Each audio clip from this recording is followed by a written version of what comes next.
Jane Eyre's story begins in the cold, oppressive halls of Gateshead Hall, a grand mansion that holds no warmth for her.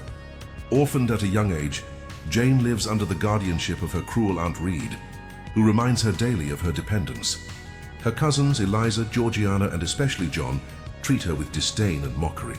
Their laughter echoes through the corridors as Jane retreats to her small, hidden corners with a book clutched tightly in her hands, her only companion in a house where love is a stranger. But even in her silence, a fire burns in her spirit. When John strikes her one winter afternoon, Jane's long-suppressed anger erupts. She screams, she fights back, and in that defiance, something inside her awakens, the spark of independence. Yet her rebellion earns her punishment.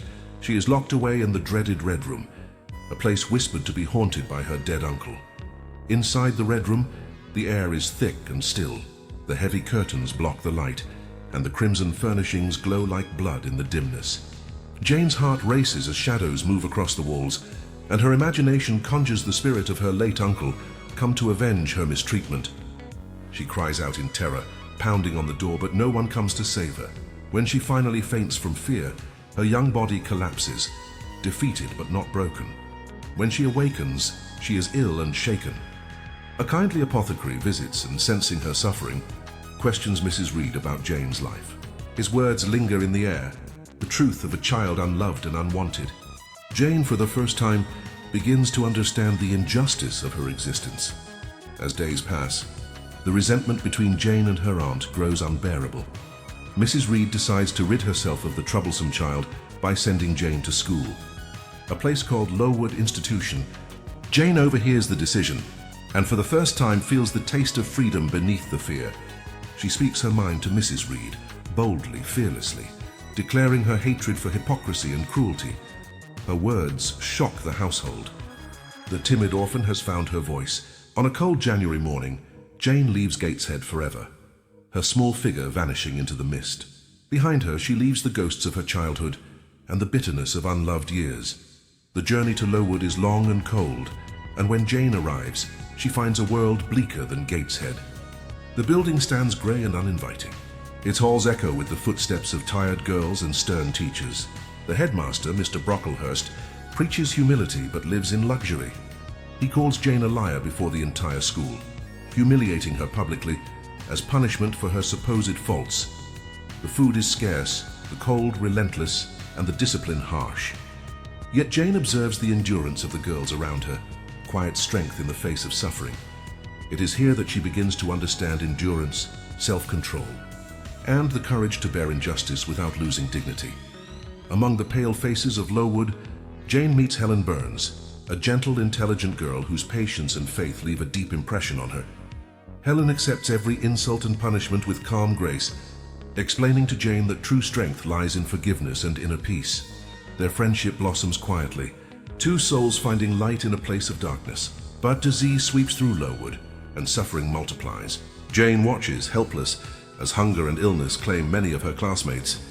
In this desolation, she learns that love and friendship can bloom even in hardship, and that loss is part of life's cruel design.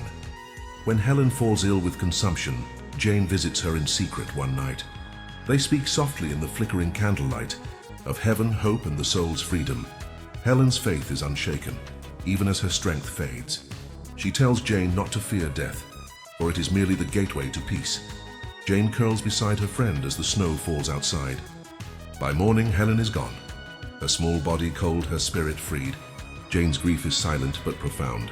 In Helen's passing, she learns the painful beauty of love, the kind that teaches rather than takes. Years pass, and Jane remains at Lowood, her sharp mind and determined nature earning her respect. She grows from student to teacher, finding stability but not fulfillment. Her soul, restless and curious, longs for more, for a world beyond these grey walls. When a position as a governess at a place called Thornfield Hall becomes available, Jane feels the pull of destiny once again.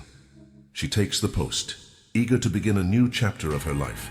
As she leaves Lowood, she feels a mixture of fear and freedom, stepping into the unknown, carrying within her the lessons of pain, courage, and endurance that shaped her from the very start. The coach wheels turn through the moors until Thornfield Hall rises out of the mist, vast, old, and shadowed by time. Jane Eyre steps down, her modest trunk in hand. Greeted by the kindly housekeeper, Mrs. Fairfax. Inside, the mansion's corridors whisper with history, their stone walls lined with portraits that seem to watch her every move. Her new pupil, little Adele Varens, is spirited and affectionate, a French child full of charm and chatter. Jane's days settle into rhythm, lessons in the morning, walks on the grounds in the evening, and quiet hours by the fire. Yet Thornfield feels alive with something unspoken, a presence she cannot name. She wonders about the master of the house, Mr. Rochester, who has not yet appeared, though his absence feels strangely personal, like a shadow waiting just beyond her sight. One winter's evening, while walking along the icy road, Jane hears the thunder of hooves and the cry of a startled horse. Her man has fallen, cloaked in dark clothing, proud and impatient. She rushes to help him, steadying the animal and offering her arm. Their conversation is curt but electric. His eyes, deep commanding, study her not as a servant but as a puzzle. He rides away without revealing his name. Later that night, Mrs. Fairfax casually announces, "Mr. Rochester has returned." Jane's heart stills. She realizes the man she aided in the cold was her employer. From that moment, something unnamed begins to stir. Curiosity, respect, perhaps even destiny. With Mr. Rochester's return, Thornfield grows livelier. Music fills the drawing room. Laughter echoes through the hall. And Jane finds herself drawn into a world she never imagined. Rochester is not a handsome man, but his wit, mystery, and soul command attention. He challenges Jane's mind, mocks her modesty, and admires her intelligence, as if testing whether she is truly unlike anyone else. Yet the nights bring unsettling sounds, a laugh echoing through the corridor, footsteps where no one should walk. Jane dismisses them as imagination, but her instincts whisper otherwise. Thornfield holds secrets, and one of them seems to breathe just beyond her door. A house full of guests arrives, and Thornfield transforms into a ballroom of silk and laughter. Among them is the beautiful and haughty Blanche Ingram, whose flirtations with Rochester cut Jane deeply, though she hides her pain behind her calm demeanor. She watches from the shadows, her heart warring between admiration and heartache. Rochester plays his own games, charming Blanche while glancing at Jane with cryptic amusement. It is as if he wishes to provoke her emotions, to test the quiet depths of her heart. Amidst the glittering facade of laughter and pride, Jane feels like a ghost, unseen and unvalued. Yet Rochester's eyes always seem to find her in the crowd. The night is still when Jane awakens to the smell of smoke. She rushes into the corridor and follows the scent to Mr. Rochester's room, where flames dance upon the curtains and smoke curls toward the ceiling. Without hesitation, she throws water upon the fire, her hands trembling, her voice calling his name. Rochester wakes, startled but calm, helping her quench the blaze. When the danger passes, he takes her hand, warm, firm, grateful. "You have saved my life, Jane," he murmurs, his eyes filled with something she cannot name. Yet when she asks how the fire began, his answer is evasive. "Say nothing. Forget this night." But Jane knows, and some dark mystery lurks in Thornfield's attic. And this is only the beginning. Days pass, and an unspoken bond grows between Jane and Rochester. He seeks her company, teases her mind, and challenges her beliefs. Their conversations become battles of wit and soul, his cynicism against her quiet moral strength. She finds in him a man scarred by experience, yet yearning for something pure. One evening he confides pieces of his past, a life of regret, foreign travels, and emotional ruin. Jane listens, neither judging nor consoling, and Rochester feels what he has long forgotten, peace in being understood. He looks at her not as a servant but as an equal, and the unspoken current between them deepens into something perilous. Strange laughter echoes again through the corridor. One night Jane glimpses a figure slipping through the shadows, a woman's shape, wild-haired and barefoot. Rochester dismisses it as Grace Poole, the seamstress, but Jane's intuition stirs uneasily. Meanwhile, an old acquaintance of Rochester's, Mr. Mason, arrives unexpectedly. His presence fills the house with tension. That same night, cries of terror awaken everyone. Jane helps Rochester tend to a man gravely injured, Mason himself. And once again, Rochester pleads with her to ask no questions. "Trust me, Jane," he says softly, "and let this pass." The mystery grows darker, and so does her love for him. The days that follow are heavy with silence and suppressed emotion. Rochester grows distant yet restless, walking the halls as though haunted by both guilt and desire. When Jane decides to leave for a short visit to Gateshead, He stops her with trembling urgency. "If I were to command you to stay, would you?" he asks. Her eyes meet his, steady but aching. "I must go where duty calls, sir." When she finally departs, she realizes that Thornfield has become more than a home. It is a place where her heart has found both freedom and danger. Rochester watches her leave, his heart breaking quietly in the mist. After her return to Thornfield, Jane finds Mr. Rochester changed. His every word seems directed only at her. His glances linger longer, and his tone softens from command to confession. Yet rumors still swirl that he will soon marry Blanche Ingram. Jane convinces herself she is nothing to him, yet her heart betrays her, trembling each time he draws near. One evening, beneath the blooming chestnut tree, Rochester speaks with strange urgency. He declares he will send her away to a new post, far from Thornfield. The words strike her like a wound. She speaks honestly at last, her composure breaking. "Do you think I can stay to watch another woman's happiness when mine is over?" Rochester steps closer, the storm gathering overhead. "My bride is here," he says, voice trembling. "My equal, my likeness, my Jane." Rain falls, lightning cracks, and amid nature's fury, Jane accepts him. For the first time, she feels seen, chosen, loved not for beauty or rank, but for soul. The days that follow are filled with an almost unreal happiness. Rochester is attentive, passionate, and protective. He showers Jane with affection, yet she remains uneasy.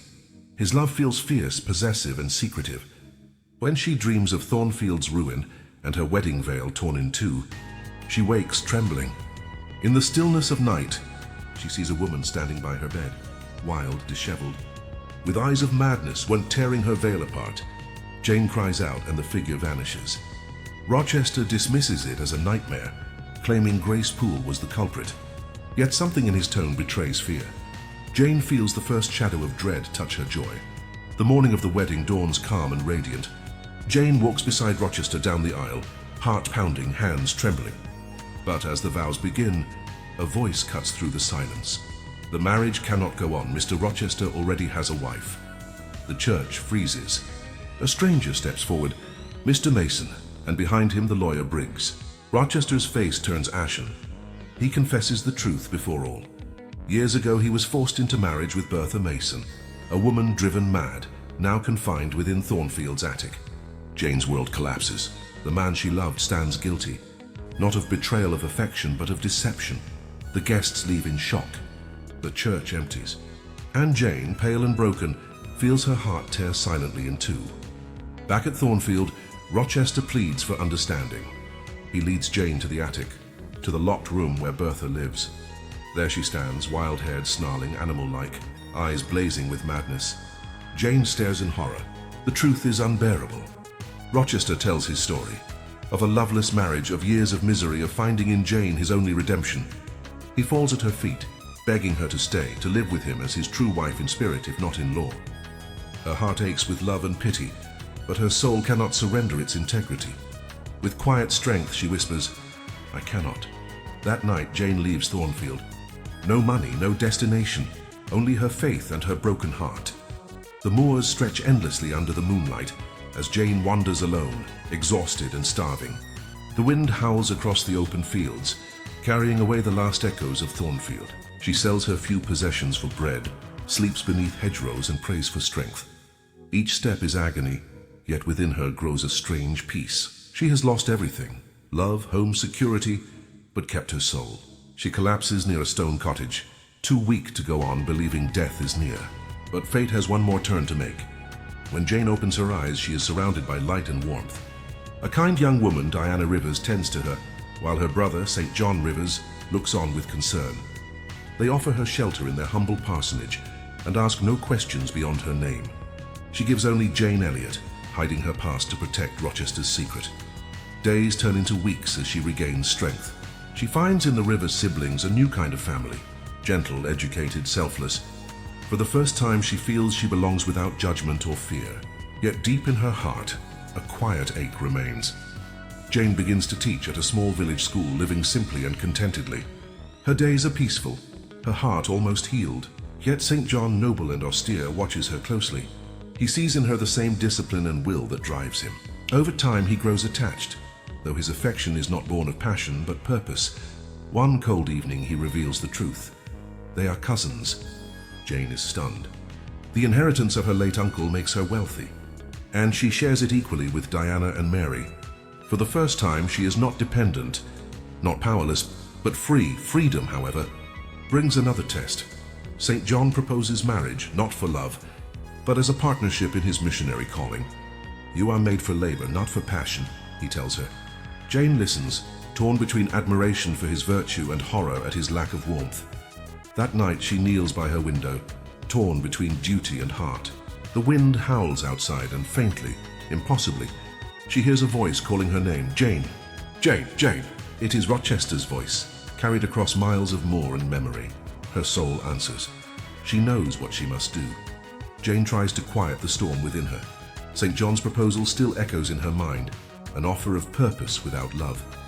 He promises salvation through duty, but his eyes are cold, and his embrace imagined only an obligation.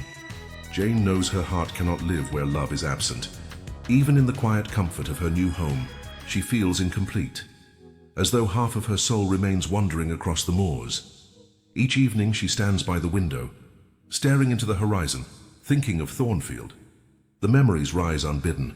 Rochester's voice, his hands, his pain, his laughter. The sound of his name is both a wound and a prayer. She knows now, her heart is bound to him not by weakness but by destiny. One stormy night, while Jane kneels in prayer, a strange stillness fills the air. The wind fades. The candle flickers low. And then, through the silence, and she hears it, "Jane! Jane! Jane!" The voice is desperate, aching, familiar. It is Rochester's. Her heart leaps, her breath stops. She listens again, but there is nothing but the whisper of the wind. She knows it cannot be imagination. It feels too real, too alive.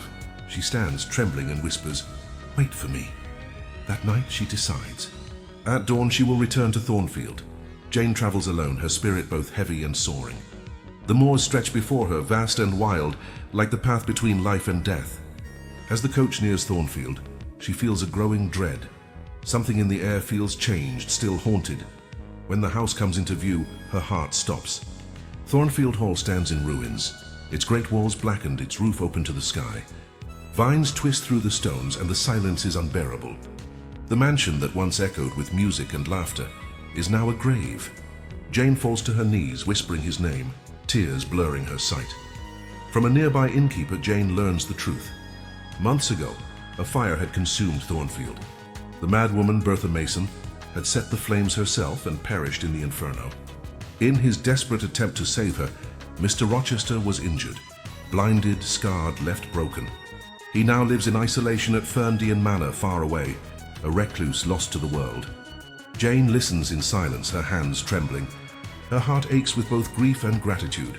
Grief for what he has suffered, gratitude that fate has guided her back. Without hesitation, she sets out for Ferndean. Her love no longer fears judgment or shame. She only knows she must find him. The forest is quiet as Jane approaches Ferndean. Through the rain she sees him, Edward Rochester, sitting near the door, his face turned toward the sound of the wind. His eyes are empty of sight, his movements slow and hesitant. The proud, commanding man she once knew has been humbled by suffering. She steps forward, her voice trembling. "It is I, sir, Jane Eyre." He freezes, his hand rising uncertainly. "Jane, are you still with me, or am I dreaming?" She kneels beside him, taking his hand in hers. "You are not dreaming. I am home." A sob escapes him, the sound of both pain and salvation. The years of separation vanish in a heartbeat. In the days that follow, Jane remains by his side. She reads to him, guides him through the garden, and fills the silence with warmth once lost. Rochester, though blind, begins to see again, not with his eyes, but with his soul. "You have come back to me," he whispers. "When I thought I had lost all, you returned. Their love, once tested by pride and circumstance, is now pure, stripped of illusion." Jane no longer feels inferior. She is his equal, his strength, his guide. And he, though broken in body, is whole again in spirit. Their marriage is quiet and sacred. No guests, no grandeur, only truth. In a small church near Ferndean, Jane stands beside Rochester, their hands joined, their hearts unshaken. There are no lies, no barriers, only the unspoken promise, this time forever. As the vows are spoken, Jane feels peace like never before. It is not the passion of youth, but the calm of souls finally at rest. When they return home, the sunlight through the window feels like a blessing. Warm, golden, eternal. The years unfold gently. Jane and Rochester's life together is one of quiet joy. Though his sight remains dim, he learns to see through touch, through sound, through the presence of her spirit. She reads to him each evening. Poetry, scripture, memories, and he listens as though hearing the voice of life itself. He often says, "Jane, you are my eyes," and she smiles softly, replying, "You were always my heart." Time softens all wounds. The scars on Rochester's hands, the shadow in his eyes, the pain in Jane's heart, all begin to fade beneath the light of companionship. His vision partially returns, enough to see the outline of her face. The day he first glimpses her again, tears fall silently down his cheeks. "It is you," he whispers. "You are real." They walk together through the gardens, their steps slow, their love enduring. Two souls tempered by fire and fate, now unbreakable. Jane often reflects on her journey. The orphan, the governess, the wanderer, the woman reborn through trials. She realizes every pain, every loss, every storm led her here. Love to her is no longer a dream, but a duty, a sacred force that redeems, not destroys. She writes of her story not as tragedy, but as triumph, of spirit over suffering, of love over loneliness, of faith over despair. News reaches her of those she once knew, Mrs. Reed long gone, her cousins scattered, and the cold walls of Lowood still standing. Yet none of it troubles her. The ghosts of her past have been laid to rest. She has forgiven them all, for forgiveness is the final victory of the free. Rochester, too, finds peace with his past. The weight of sin has lifted. Love has become his redemption. Ferndean blossoms under Jane's care. Flowers bloom where dust once lay. The house, once quiet and grey, fills with laughter and light. Their home becomes a living symbol of rebirth. Love turned into life, endurance into beauty. Jane's world, once confined to loneliness, now feels infinite. Every dawn a gift, every sunset a prayer. Years pass, yet their bond deepens. Age does not wither their affection, but strengthens it. They share every thought, every silence, every storm. Love, Jane realizes, is not measured by passion's fire, but by its ability to endure through ashes. Their hearts remain bound, not in youthful illusion, but in eternal understanding. A child is born in, a boy with his father's dark eyes and his mother's quiet soul. Rochester holds him in trembling hands, light returning to his gaze as though the world has begun anew. "I see him," he whispers. "I see you both." Jane smiles, tears glimmering. "You see us with your heart." Their child becomes the living proof that love, when true, can rebuild even what fire has destroyed. Years later, Jane writes these words by the window at Ferndean, sunlight spilling across the page. Her story has come full circle, from orphan to woman, from loneliness to love, from despair to peace. She ends her tale not with sorrow, but with gratitude. "Reader," she writes softly, "I married him." And in those words lies the quiet triumph of a soul that refused to yield, proof that even through pain, truth and love will always find their way home.